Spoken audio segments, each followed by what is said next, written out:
بسم اللہ الرحمن الرحیم۔ نبی کریم صلی اللہ علیہ وسلم پر وحی کا ابتدائی دور اچھے سچے پاکیزہ خوابوں سے شروع ہوا۔ آپ صلی اللہ علیہ وسلم خواب میں جو کچھ دیکھتے وہ صبح کی روشنی کی طرح صحیح اور سچا ثابت ہوتا۔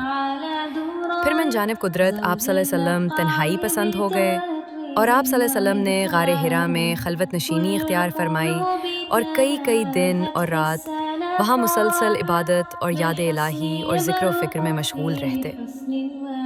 جب تک گھر آنے کو دل نہ چاہتا توشہ ہمراہ لیے ہوئے وہاں رہتے۔ توشہ ختم ہونے پر ہی اہلیہ محترمہ خدیجہ رضی اللہ عنہا کے پاس تشریف لاتے اور کچھ توشہ ہمراہ لے کر پھر وہاں جا کر خلوت گزیں ہو جاتے۔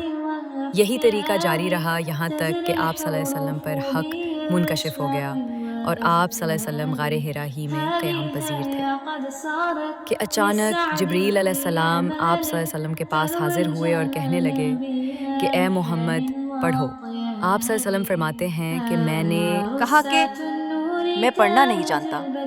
آپ صلی اللہ علیہ وسلم فرماتے ہیں کہ فرشتے نے مجھے پکڑ کر اتنے زور سے بھینچا کہ میری طاقت جواب دے گئی، پھر مجھے چھوڑ کر کہا کہ پڑھو۔ میں نے پھر وہی جواب دیا کہ میں پڑھا ہوا نہیں ہوں۔ اس فرشتے نے مجھ کو نہایت ہی زور سے بھینچا کہ مجھ کو سخت تکلیف محسوس ہوئی۔ پھر اس نے کہا کہ پڑھ۔ میں نے کہا کہ میں پڑھا ہوا نہیں ہوں۔ فرشتے نے تیسری بار مجھ کو پکڑا اور تیسری مرتبہ پھر مجھ کو بھینچا، پھر مجھے چھوڑ دیا اور کہنے لگا کہ پڑھو اپنے رب کے نام کی مدد سے جس نے پیدا کیا اور انسان کو خون کی پھٹکی سے بنایا۔ پڑھو اور آپ کا رب بہت ہی مہربانیاں کرنے والا ہے۔ بس یہی آیتیں آپ صلی اللہ علیہ وسلم جبرائیل علیہ السلام سے سن کر اس حال میں غار حرا سے واپس ہوئے کہ آپ صلی اللہ علیہ وسلم کا دل اس انوکھے واقعہ سے کانپ رہا تھا۔ آپ صلی اللہ علیہ وسلم خدیجہ کے ہاں تشریف لائے اور فرمایا کہ مجھے کمبل اڑا دو، مجھے کمبل اڑا دو۔ لوگوں نے آپ صلی اللہ علیہ وسلم کو کمبل اڑا دیا۔ جب آپ صلی اللہ علیہ وسلم کا ڈر جاتا رہا تو آپ صلی اللہ علیہ وسلم نے اپنی زوجہ محترمہ خدیجہ رضی اللہ عنہا کو تفصیل کے ساتھ یہ واقعہ سنایا اور فرمانے لگے کہ مجھ کو اب اپنی جان کا خوف ہو گیا ہے۔ آپ صلی اللہ علیہ وسلم کی اہلیہ محترمہ خدیجہ رضی اللہ عنہا نے آپ صلی اللہ علیہ وسلم کی ڈھارس بندھائی اور کہا کہ آپ کا خیال صحیح نہیں ہے۔ اللہ کی قسم آپ کو اللہ کبھی رسوا نہیں کرے گا۔ آپ تو اخلاق فاضلہ کے مالک ہیں، آپ تو کنبہ پرور ہیں، بے کسوں کا بوجھ اپنے سر پر رکھ لیتے ہیں، مفلسوں کے لیے آپ کماتے ہیں، مہمان نوازی میں آپ بے مثال ہیں اور مشکل وقت میں آپ امر حق کا ساتھ دیتے ہیں۔ ایسے اوصاف حسنہ والا انسان یوں بے وقت ذلت و خواری کی موت نہیں پا سکتا۔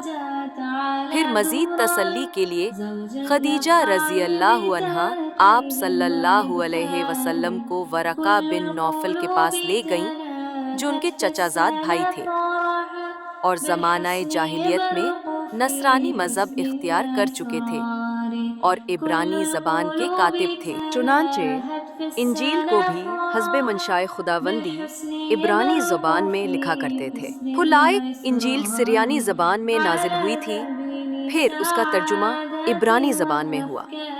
ورقہ اسی کو لکھتے تھے۔ وہ بہت بوڑھے ہو گئے تھے، یہاں تک کہ ان کی بینائی بھی رخصت ہو چکی تھی۔ خدیجہ رضی اللہ عنہا نے ان کے سامنے آپ صلی اللہ علیہ وسلم کے حالات بیان کیے اور کہا کہ اے چچا زاد بھائی، اپنے بھتیجے محمد صلی اللہ علیہ وسلم کی زبانی ذرا ان کی کیفیت سن لیجئے۔ وہ بولے کہ بھتیجے، آپ نے جو کچھ دیکھا ہے اس کی تفصیل سناؤ۔ چنانچہ آپ صلی اللہ علیہ وسلم نے از اول تا آخر پورا واقعہ سنایا، جسے سن کر ورقہ بے اختیار ہو کر بول اٹھے کہ یہ تو وہی ناموس معزز رازدان فرشتہ ہے جسے اللہ نے موسیٰ علیہ السلام پر وحی دے کر بھیجا تھا۔ کاش میں آپ کے اس عہد نبوت کے شروع ہونے پر جوان عمر ہوتا، کاش میں اس وقت تک زندہ رہتا جب کہ آپ کی قوم آپ کو اس شہر سے نکال دے گی۔ رسول اللہ صلی اللہ علیہ وسلم نے یہ سن کر تعجب سے پوچھا کہ کیا وہ لوگ مجھ کو نکال دیں گے حالانکہ میں تو ان میں صادق و امین و مقبول ہوں؟ ورقہ بولا، ہاں یہ سب کچھ سچ ہے، مگر جو شخص بھی آپ کی طرح امر حق لے کر آیا لوگ اس کے دشمنی ہو گئے ہیں۔ اگر مجھے آپ کی نبوت کا وہ زمانہ مل جائے تو میں آپ کی پوری مدد کروں گا، مگر ورقہ کچھ دنوں کے بعد انتقال کر گئے۔ پھر کچھ عرصہ تک وحی کی آمد موقوف رہی۔